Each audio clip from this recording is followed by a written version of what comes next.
Jeshi la Polisi Kanda Maalum ya Dar es Salaam kwa kushirikiana na wananchi linaendelea kusimamia mifumo ya usalama ya kuzuia matukio ya kihalifu katika maeneo mbalimbali ya jiji la Dar es Salaam. Kwa ujumla, maeneo mbalimbali jijini Dar es Salaam yako salama. Hata hivyo, tarehe 24 mwezi wa 4 mwaka huu wa 25 majira ya saa 5 asubuhi huko maeneo ya Coco Beach, Oyster Bay jijini Dar es Salaam kwenye wilaya ya Kinondoni, mtu mmoja mwanaume anayekadiriwa kuwa na umri kati ya miaka 30 hadi 35 alikutwa akiwa kwenye mchanga wa fukwe wa bahari, hajitambui, huku akiwa amefungwa bandeji ngumu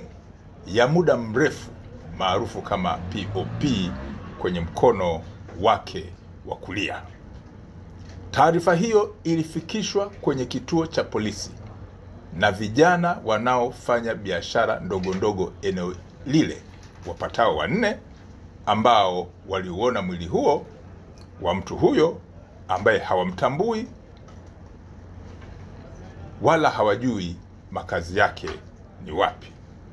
Polisi walifika eneo la tukio na kumchukua mtu yule, na baada ya kufikisha kwenye hospitali ya Mwananyamala ilitambuliwa na madaktari kwamba mtu yule alikuwa tayari amepoteza maisha. Chanzo cha kifo chake kinachunguzwa, lakini kujua mtu huyo ni nani, anatokea wapi, lakini alikuwa akipata matibabu wapi kuhusiana na mkono wake ule wa kulia ambao ulikutwa ukiwa na bendeji ngumu ya muda mrefu ambayo ni maarufu kama POP. Mwili wa marehemu huyo umehifadhiwa katika hospitali ya Kilwa hapa jijini Dar es Salaam. Jeshi la Polisi Kanda Maalum ya Dar es Salaam kwa kushirikiana na maafisa wa maendeleo ya jamii,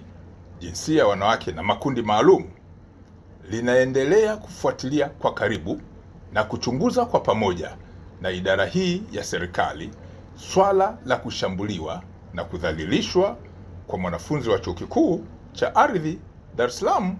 ambaye alifahamika kwenye siku za hivi karibuni kama kwa jina la Magnificat Barnabas Kimario. Katika swala hili, watuhumiwa 4 wamekamatwa, akiwemo Reno Ponsil Mkwawili wa Chuo cha Ardhi, Asha Suleiman Juma wa Chuo cha Uhasibu na Mwemba Barton Mwemba maarufu kama Mwijaku wa Dar es Salaam. Watu hawa waliokamatwa ni watatu ambao wanatuhumiwa kuhusiana na swala hili la sakata ambalo limeingizwa watu 4 akiwemo mlalamikaji. Upelelezi wa shauri hii unakamilishwa haraka iwezekanavyo ili mamlaka zingine za kisheria ikiwemo ofisi ya mashtaka iweze kuchambua na kubaini ni shauri lipi ambalo linaweza zikasimama kisheria kuhusiana na swala ambalo tunalichunguza. Jeshi la Polisi Kanda Maalum ya Dar es Salaam linaendelea kusisitiza na kuwakumbusha wananchi kuwa swala la usalama wa jiji la Dar es Salaam ni la kila mwananchi, lakini kwa kushirikiana na jeshi la polisi pamoja na vyombo vingine vya dola vya kiusalama ili kuhakikisha kuwa shughuli za kiuchumi za jiji hili zinaendelea, lakini pia zile za kijamii pamoja na kisiasa zinaendelea kwa kufuata misingi ya kisheria. Kuhusu swala la mahakama ya Kisutu kwa siku ya leo tarehe 24 mwezi wa 4 mwaka 2025, kwa ujumla usalama katika eneo lile la mahakama na maeneo mengine ya jiji la Dar es Salaam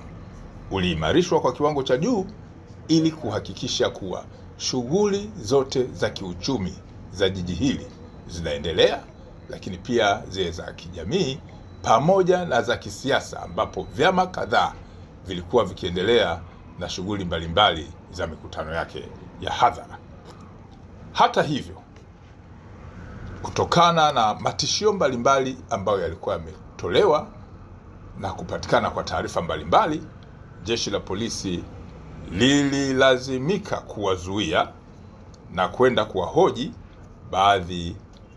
ya watuhumiwa katika matishio ya swala la usalama katika mahakama ile, wakiwemo watu wafuatao. Watu ambao walikamatwa na kwenda kufanyiwa mahojiano kwenye kituo cha polisi cha Oysterbay pamoja na kile cha Mbweni Mabwepande ni pamoja na John Heche, lakini pia John Mnyika, Chacha Heche Seguta, Swezi Dani na Radufu pamoja na James Mseti. Baada ya mahojiano,